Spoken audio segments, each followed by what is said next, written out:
Chers amis Shalom, comme chaque semaine, Bezrat Hashem, aujourd'hui aussi nous allons étudier des paroles de Rabbi Chaim Ben Attar, Zchuto Yagen Aleinu Amen, et cette semaine nous sommes avec la paracha de Beshalach.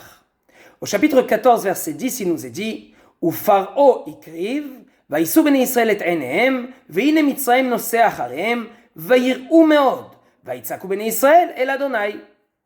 Comme Pharaon approchait des enfants d'Israël, alors ceux-ci levèrent les yeux, et voici que le peuple égyptien était à leur poursuite. Remplis d'effroi, les Israélites jetèrent des cris vers l'Éternel. Nous comprenons bien qu'ici, nous parlons du moment où le peuple égyptien va s'approcher du peuple hébreu. Ils sont devant la mer, les Hébreux ne savent plus quoi faire. Le Talmud de Jérusalem nous rapporte que devant il y avait la mer, sur les côtés il y avait des bêtes féroces, et derrière eux il y avait les Égyptiens. Donc nous sommes vraiment dans une situation qui n'est pas facile du tout. Maintenant, ce qui est très intéressant dans ce verset, c'est qu'au début il nous est dit que c'est Pharaon qui poursuivait le peuple d'Israël. Donc c'est un singulier. Et par la suite il est écrit « Veine Mitzrayim noseh acharehem ». Ça veut dire que c'est le peuple égyptien, donc bien sûr un pluriel, tout le peuple égyptien, tous les hommes du peuple égyptien ont poursuivi le peuple d'Israël, et c'est pour cela d'ailleurs qu'ils ont eu peur. Et donc le Or Haïm HaKadosh ne comprend pas. Soit tout le verset devait être au singulier, que c'est Pharaon c'est un petit peu le dirigeant de ce peuple, alors on n'a qu'à parler que de lui tout le temps. Soit on n'a qu'à dire tout le temps un pluriel. Pharaon fait partie, on le sait déjà d'après les versets d'avant, que Pharaon fait partie du peuple égyptien. Il n'y a pas besoin maintenant de nous dire que Pharaon est là. La deuxième chose qui est un petit peu compliquée dans ce verset, c'est Vayir'u meod. Pourquoi est-ce que le peuple d'Israël a eu si peur que cela ? Ce mot Vayir'u, c'est vraiment avoir peur, ils ont eu de l'effroi, ils étaient dans une situation que pour eux, ça n'allait pas du tout. Pourtant, on sait très bien que Hachem a dit noir sur blanc au peuple d'Israël qu'il va les sauver. Donc c'est vrai qu'on peut avoir peur, sur le moment c'est un petit peu normal, nous sommes des êtres humains. Mais pourquoi autant ? Pourquoi est-ce qu'il est écrit dans le verset Vayir'u meod ? Alors le Or Haïm HaKadosh nous rapporte ici quelque chose de très important.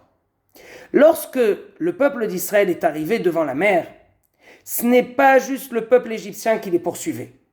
C'est Mitzrayim. Comme ça, il nous est enseigné dans le Midrash.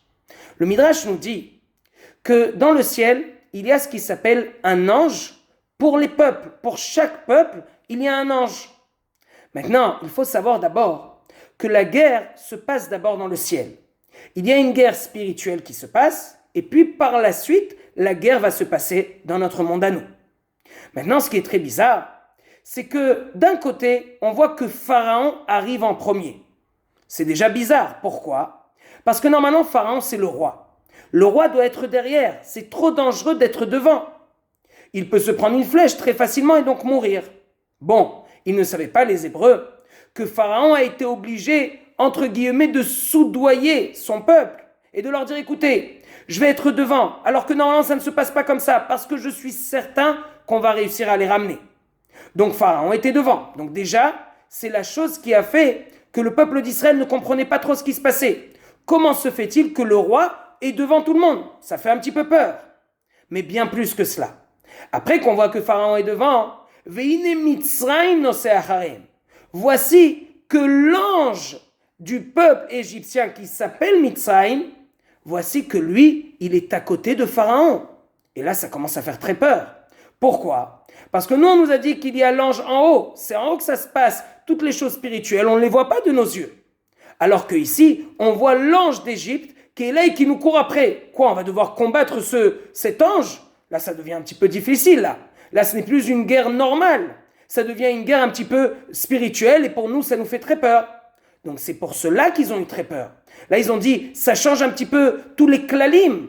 On n'est plus du tout dans des limites, on va appeler ça physique et humaine. Ça fait très peur. Alors, le Or Haïm HaKadosh rajoute encore une toute petite question. Au début, il est dit, ou paro ikriv. Et normalement, d'après la grammaire, il aurait dû être écrit, ou paro karav. Ça veut dire quoi ce mot ikriv ? Ikriv, ça veut dire que Paro a fait venir, a apporté le cœur du peuple des Hébreux à Hachem. C'est ça ce que ça veut dire. Ça veut dire quoi ? Comment ça se fait que le peuple hébreu a pu voir l'ange d'Égypte ? Qu'il soit là ou qu'il ne soit pas là. C'est pas pour ça qu'Hachem doit faire en sorte que le peuple des Hébreux va le voir, alors que ça leur fait très peur. Pourquoi est-ce que Hachem leur a fait ça? Parce que du moment qu'ils vont voir l'ange d'Égypte, en plus avec Pharaon qui est devant tout le monde, alors là ils ont eu très peur. Et quand ils ont eu très peur, qu'est-ce qu'il nous dit le verset à la fin? Vaïtzaku el Hachem. Ils ont crié à Hachem, ils ont pleuré à Hachem, ils ont prié à Hachem. Et c'est comme cela que par la suite, en fait, c'est déjà gagné. Du fait qu'ils ont prié, alors Baruch Hachem, après Hachem va les sauver. Donc nous comprenons de cela que Pharaon, que l'ange d'Égypte, en fait, les a emmenés à prier à Hachem de tout leur cœur. Aujourd'hui, nous sommes dans une situation qui n'est pas facile. Nous sommes avec les Perses, ce qu'on appelle les Iraniens, qui viennent et qui nous font très peur. On ne sait pas exactement où ça va arriver. Maintenant, il faut se rappeler de quelque chose de très important. C'est une Gemara dans Yoma, mais c'est encore plus compréhensible quand on le voit dans le Tosfot, qui se trouve dans Avodah Zara, page Bet, Amoud Bet. C'est très simple.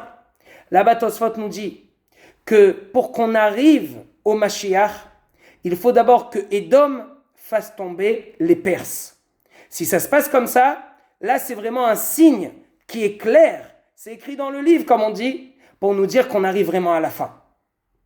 Maintenant, c'est qui Édom? Édom, on le sait déjà, c'est très possible, sans entrer dans les détails, que c'est l'Amérique. Et les Perses, on le sait, c'est les Iraniens. Alors on a très peur. Ça nous fait très peur, qu'est-ce qui va se passer? Mais peut-être qu'au contraire, de ce Or HaChaim HaKadosh, on doit essayer, et je me le dis à moi en premier, de se renforcer. Pourquoi? Parce que nous voyons ici que ces Iraniens, en fait, prennent notre cœur et nous l'emmènent à Hachem. On doit comprendre qu'il n'y a que Hachem qui peut nous sauver. On est vraiment dans une situation qui n'est pas facile. Maintenant, notre but premier, c'est de prier à Hachem et seulement à Hachem. Quand on va comprendre que nous sommes vraiment dans une situation qui est déjà écrite dans les livres, c'est vraiment prémonitoire, on est vraiment arrivé à ces fameuses prophéties que des livres ont déjà écrites il y a des centaines et il y a même des milliers d'années. Alors, Bezrat Hachem. Hachem nous l'a promis déjà dans les prophètes, qui va nous sortir de toute cette histoire et qui va nous emmener le Mashiach et que Bezrat Hachem vienne très rapidement le 3e temple.